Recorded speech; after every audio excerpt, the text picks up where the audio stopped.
Oke, bismillahirrahmanirrahim. Halo guys, assalamualaikum warahmatullahi wabarakatuh. Jumpa lagi bersama kami di Marola Channel. Apa kabar semuanya? Semoga sehat selalu, panjang umur, dan diberikan rezeki yang banyak sampai 7 turunan. Amin ya rabbal alamin. Dan seperti biasa kami akan memberikan informasi-informasi terbaru seputar dunia perpolitikan yang semakin hari semakin memalukan, apalagi tentang MBG ya. Dan terima kasih banyak yang telah mengklik video ini. Semoga kalian semuanya masuk surga. Amin ya rabbal alamin. Guys, wow, gempar. MBG akhirnya resmi ditutup oleh Prabowo. Wow, masa sih? Seperti di video kali ini, Menkyu Purbaya akhirnya buka suara dan akan mengganti menu MBG dengan uang tunai karena dugaan markup anggaran serta banyaknya dapur-dapur MBG yang bermasalah dan asal-asalan yang berjumlah ribuan, dan banyaknya makanan mubazir karena basi, berbelatung, dan bau, sehingga wacana Menkyu Purbaya tersebut langsung mendapat dukungan penuh dari masyarakat dan tentunya dari netizen ya. Akibatnya, Kepala BGN dibikin ketar-ketir karena siap-siap sebentar lagi akan diperiksa oleh KPK. Lu rasain tuh lah si botak ya, enak aja menggunakan anggaran negara, uang rakyat seenak jidatnya aja, pakai uang miliaran dan sampai bahkan triliunan. Kan gila ini ya, masa kaos kaki sampai miliaran, aduh gila ini ya. Nah oke guys, tolong disimak sampai selesai biar nggak gagal paham dan sepeda videonya. Ini dia, let's go. MBG resmi ditutup oleh Presiden Prabowo. Wow, mantap. Banyak yang langsung kaget seolah semua program MBG berhenti. Tapi faktanya tidak semuanya yang dihentikan adalah dapur MBG yang tidak memenuhi standar. Salah satunya sertifikasi halal. Dan realitanya sekarang masih banyak dapur mitra yang belum memiliki sertifikat ini. Ketika aturan ini mulai diterapkan penuh, tidak ada lagi toleransi. Bukan diperingatkan, tapi langsung dihentikan. Makanya ini bukan soal panik, tapi soal siap atau tidak. Iya, mantap. Nah, wacana transformasi program makan bergizi gratis MBG kini tengah memasuki babak baru. Menteri Keuangan Purbaya Yudi Sadewa secara resmi telah mengajukan untuk perubahan skema program MBG kepada Presiden Prabowo. Jika sebelumnya bantuan tersebut diberikan dalam bentuk paket makanan siap saji, Purbaya mengusulkan agar dana tersebut langsung dikirimkan berupa uang tunai kepada para siswa penerima manfaat. Usulan ini bukan tanpa alasan kuat. Terdapat beberapa poin krusial yang mendasari mengapa bantuan tunai lebih efektif ketimbang distribusi makanan fisik. Alasan utama di balik usulan ini adalah untuk meminimalisir pemborosan anggaran akibat makanan yang terbuang sia-sia. Selama ini terdapat kekhawatiran mengenai menu yang tidak sesuai dengan selera anak-anak atau risiko nasi yang basi saat sampai ke tangan siswa. Menurut Purbaya, perubahan skema program MBG dengan memberikan uang tunai, orang tua siswa memiliki kendali penuh untuk menyediakan makanan yang benar-benar disukai dan dibutuhkan oleh anak mereka. Menteri Keuangan Purbaya menegaskan bahwa skema uang tunai pada program MBG akan jauh lebih transparan, serta dapat meminimalisir potensi praktik korupsi dalam proses pengadaan barang dan jasa. Penyaluran langsung ke penerima lebih aman dan minim resiko kebocoran anggaran, ketimbang dengan proses pengadaan makanan melalui pihak ketiga yang rentan mengalami kendala teknis maupun penyimpangan. Selain untuk urusan gizi, perubahan skema program MBG ini juga memberikan fleksibilitas bagi keluarga untuk mengatur sendiri menu harian, baik untuk sarapan maupun bekal sekolah. Jika ada sisa dari alokasi dana tersebut, keluarga bisa memanfaatkannya sebagai tabungan masa depan anak. Hal ini secara tidak langsung mendidik masyarakat dalam mengelola keuangan keluarga dengan lebih bijak, kata Purbaya. Betul. Berdasarkan data anggaran yang dipaparkan Menke Purbaya, pemerintah mengalokasikan dana sebesar Rp15.000 per hari untuk setiap siswa. Jika menghitungnya berdasarkan hari efektif sekolah, berikut ini rinciannya. Mingguan, Rp75.000 untuk 5 hari sekolah. Bulanan, mencapai Rp300.000 per siswa. Asumsi 4 minggu efektif. Meskipun usulan perubahan skema program MBG ini menawarkan efisiensi tinggi, namun pemerintah masih mengkaji secara mendalam terkait dampak sosial dan ekonominya. Pasalnya muncul pro dan kontra di masyarakat. Sebagian pihak khawatir jika orang tua nantinya tidak menggunakan uang tersebut untuk memenuhi kebutuhan gizi anak. Iya, nah itu baru setuju ya. Nah itu baru setuju ya dengan pendapat Pak Purbaya yang akan mengajukan wacana tersebut kepada Presiden, dan bahkan Pak Presiden pun juga telah terang-terangan mensuspend dapur-dapur yang bermasalah, dapur-dapur yang tidak lengkap standar SOP-nya gitu ya, dan telah disuspend, telah dihapus, telah dicabut izinnya. Dan bahkan Pak Purbaya pun juga telah mengajukan kalau menu MBG dirubah menjadi berbentuk uang tunai. Kalau seminggunya 75.000, kalau sebulannya 300.000, dan itu akan lebih efektif dan mungkin akan lebih bermanfaat kepada anak. Dan bahkan pun juga jika ada sisa bisa dipergunakan buat tabungan masa depan anak. Nah, dan itu akan lebih baik lagi orang tuanya yang mengolah makan tersebut ya. Nah, jadi andaikan pemerintah ragu dengan wacana tersebut akan memberikan uang tunai kepada para siswa.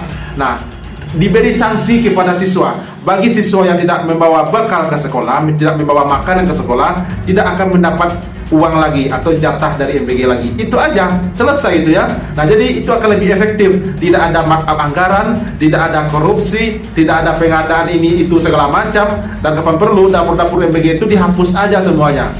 Nah, biar itu akan lebih efektif dan akan lebih hemat anggaran gitu ya. Jadi tidak ada lagi tuh gaji buat SPPG-nya, buat anggota MBG-nya, nggak ada lagi. Cuman itu aja, dikasih uang lalu diberi sanksi kepada siswanya. Bagi yang tidak membawa bekal ke sekolah, diberi sanksi, tidak akan mendapatkan jatah MBG lagi. Itu selesai itu. Oke guys, yang setuju tulis di komen bawah ya. Oke, lanjut. Yang hanya menguntungkan orang-orang berduit itu, kelompok-kelompok tertentu itu, lebih baik anggaran 355 triliun itu gunakan untuk pendidikan gratis anak-anak kurang mampu di negara ini. Bebaskan biaya pendidikannya dari mulai TK sampai perguruan tinggi, nggak perlu keluar duit, tanggung oleh negara. Termasuk bagaimana kalau anggaran itu gunakan untuk kesehatan gratis agar orang-orang tidak mampu masuk rumah sakit berkelas apapun, mereka bisa dirawat oleh negara, ditanggung biaya oleh negara, dan mereka tidak perlu dibebani spesial. Itu aja kepala BGN, daripada pusing mutar-muter sini, bohong di depan presiden, bikin bingung presiden, bikin bising presiden. Ya udah, hentikan proyek MBG, berani sampaikan kepada presiden. Presiden, MBG bubarkan saja. Masalah makan anak-anak, kamilah yang kasih makan. Yang kami butuhkan pendidikan gratis.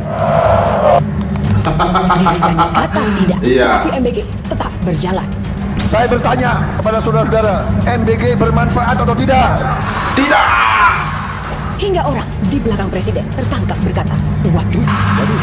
Alasan banyak buruh berkata tidak, karena status mereka banyak yang masih lajang. Nah, ketika kami sampaikan ke anggota, kenapa kamu jawab tidak? Karena memang mereka lajang.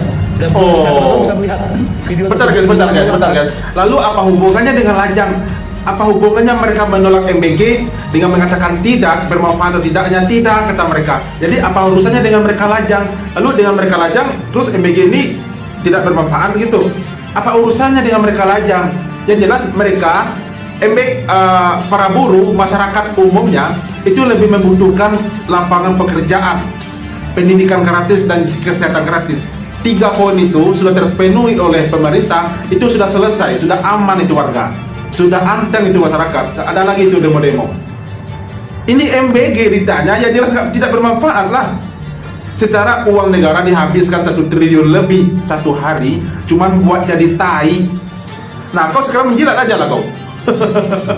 Oke guys, lanjut. Kami melakukan kompetisi melihat, oh ternyata sebagai besar lajang.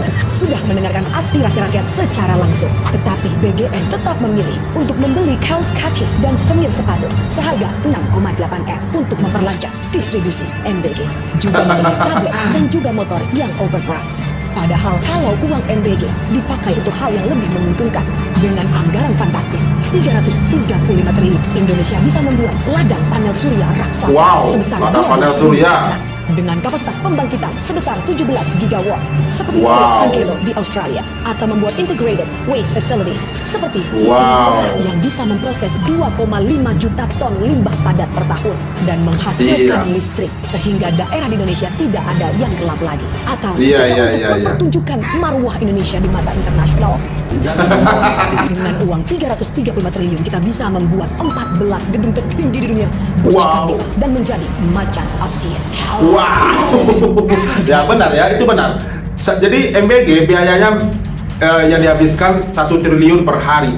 Kalau 1 triliun per hari, kalau diciptakan lapangan pekerjaan seperti pabrik-pabrik, itu tiap hari bisa membuat 1 pabrik itu. Tiap hari bisa membuat 1 pabrik, atau minimal pabrik UMKM lah gitu ya. Nah ini kan tidak. Pemerintah lebih memberi makan 1 orang anak, 1 keluarga, dibandingkan memberi pekerjaan kepada orang tuanya yang bisa makan 1 keluarga gitu. Kan kebalik, cara pikir itu terbalik gitu ya.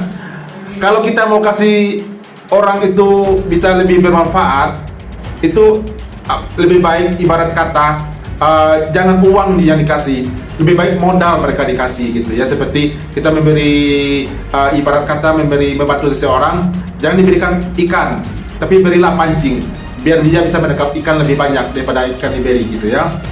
Pokoknya itulah istilahnya, gue juga nggak hafal istilah lagi gitu. Jadi lebih bermanfaat orang tuanya diberi pekerjaan daripada anaknya yang diberi makan sekali sehari, coba. Gokil. Oke, selanjutnya. 35 triliun bukanlah angka yang kecil. Di negara lain, angka ini dipakai untuk membangun pembangkit nuklir, bendungan raksasa, ataupun pembangunan infrastruktur yang membangun perekonomian ke depan. Jadi pertanyaannya sangat sederhana. Jika uang sebanyak ini dipakai, apakah dampaknya sebesar itu bagi rakyat Indonesia? Sehingga tercipta Indonesia Emas di 2045? Tinggal sebentar lagi. Jangan terlena. Lo lihat lo, Iya, benar, benar, benar. BGN nilai influencer sengaja kritik MBG demi konten dan engagement. Tai. Oh, BGN lo, ada motor listrik, kaos kaki, semir sepatu, tablet, dan masih banyak lagi yang kagak ada sangkut pautnya sama gizi. Ya wajar lah dikritik, tolol. Belum lagi yang keracunan, yang menunya kagak beres. Didimin aja gitu, kagak usah dikritik. Mikir orang memikir. Pakai bilang, pokoknya MBG harus selalu salah. Mulut lu monyet. Ame tai. Saya akan lawan. Ya wajar lah masyarakat kritik, karena anggaran MBG ini anggaran yang paling besar. Jadi harus dikawal biar benar. Iya, betul. Memang Betul. BGN ini nggak kepala, nggak wakilnya, sama-sama kayak tai. Iya, itu benar ya. Jadi ketika masyarakat itu mengkritik, itu jangan sentimen, jangan dibalas dengan sentimen pula, dengan dibalas dengan kritikan pedas pula. Itu masyarakat, itu uang mereka yang dipergunakan untuk BG, itu adalah uang masyarakat. Jadi mereka berhak mengawal, berhak mengkritik jika ada yang tidak beres gitu ya. Jangan dituduh masyarakat menyewa influencer. Siapa yang menyewa influencer gitu? Jadi kata Bang Dower tadi, Mas Adib Dower tadi, wakil BGN dan kepala BGN itu sama-sama tai. Ya benar, sama-sama tai. Jadi dia cuman bisanya ngabisin anggaran, tapi manfaatnya tidak dipikirkan, dampak buruknya tidak dipikirkan gitu. Gara-gara MBG banyak yang dipangkas jadinya, dana pendidikan, dana kesehatan itu dipangkas itu. Oke guys, lanjut, gila ini. Pemerintah resmi menghapus distribusi MBG hari Sabtu dan penghematannya mencapai 1 triliun rupiah per hari. Ini dampak lanjutannya ke pasar modal. Penghematan dari kebijakan ini tuh mencapai sekitar 1 triliun rupiah per hari. Kalau disetahunkan itu lebih dari 50 triliun rupiah. Sekitar 1,4% dari total APBN 2026. Bagi pasar keuangan, tekanan fiskal yang lebih ringan seperti ini biasanya meningkatkan kepercayaan investor dan berpotensi memberi sentimen positif ke rupiah dan juga IHSG. Inilah yang relevan buat kamu yang lagi pantau saham Bank. Bank Mandiri baru aja melaporkan laba bersih yang tumbuh 16,6% secara tahunan di kuartal pertama 2026 dengan penyaluran kredit yang naik 17,4%. Sementara itu, BBNI justru mencatat penguatan harga saham dengan investor asing masih net buy 352 miliar rupiah dalam sepekan terakhir. Disiplin fiskal pemerintah yang membaik adalah salah satu katalis nih yang bisa mendukung kepercayaan investor ke sektor ini lebih lanjut. Jadi tanggung amat ya. Jadi biasanya nih MBG itu berapa kali seminggu terima sampai hari Sabtu, berarti Senin sampai Sabtu berarti 6 kali sehari. Jadi sekarang dipangkas menjadi 5 hari. Jadi satu harinya dihilangkan. Nah, tanggung amat. Kenapa nggak sekalian aja dihilangkan? Hapus maksudnya gitu ya. Kenapa nggak sekalian aja dihapus? Kok cuma satu hari yang dihapus, sekalian aja gitu ya. Lalu diganti dengan uang seperti yang diwacanakan oleh Pak Purbaya gitu. Biar lebih efektif, nggak ada lagi tuh makna anggaran, nggak ada lagi tuh pengadaan motor listrik, pengadaan kaos kaki, sepatu segala macam, nggak ada lagi itu. Nah, jadi tanggung. Kalau satu hari cuma dihilangkan, sekalian aja semuanya dari Senin sampai Sabtu, nggak ada lagi tuh BG gitu. Oke, guys, lanjut. Sekelas MBG sekarang punya TV resmi sendiri. Sekelas MBG punya TV resmi sendiri, yaitu TV MBG. Oh, aduh, makin gila aja ini. Gimana nggak bangsa? Padahal MBG adalah program yang memakai anggaran hasil memotong anggaran pendidikan. Tapi ternyata anggaran tersebut bukan dipakai untuk memfokuskan memperbaiki gizi anak-anak Indonesia yang katanya kurang gizi, tapi malah dipakai untuk hal-hal yang tidak seharusnya, seperti contohnya membuat TV resmi MBG.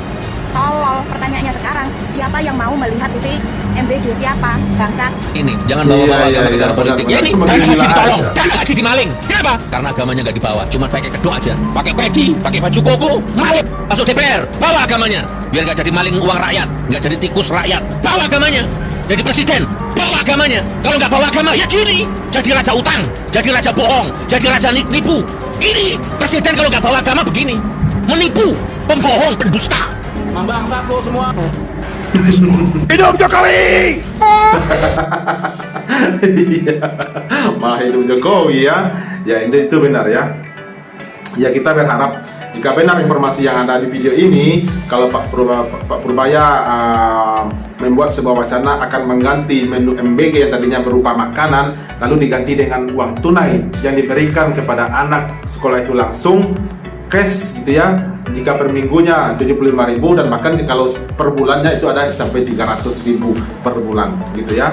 Nah, jadi itu akan lebih efektif jika itu benar, jika itu bisa diterima oleh Pak Prabowo. Dan katanya Pak Prabowo pun juga telah mensuspend ribuan dapur MBG karena telah tidak layak beroperasi, karena banyak tidak sesuai SOP tempat-tempatnya, lalu makanan-makanannya juga tidak sesuai dengan apa yang diharapkan gitu ya. Nah, menurut saya kalau seperti itu artinya itu praktek di lapangannya itu tidak efektif, tidak baik. Nah, daripada setiap hari menjadi perbincangan hangat, menjadi ejekan terus dari masyarakat, harusnya pemerintah itu cepat tangkap, lebih sigap lagi untuk menanggapi ini ya. Kapan perlu terima itu wacana oleh Pak Purbaya yang mengganti menu MBG yang berupa makanan dengan uang tunai gitu, dan dihapus total gitu ya. Dan itu mungkin akan lebih efektif. Tidak ada lagi itu marah anggaran, dugaan korupsi segala macam, nggak ada lagi di situ gitu, biar lebih bermanfaat gitu ya. Oke guys, gimana tanggapan kalian? Tolong sampaikan di kolom komentar. Dan ini reaksi kita hari ini. Terima kasih banyak bagi yang telah menonton dan sampai jumpa lagi di video berikutnya. Thank you. Thanks for watching.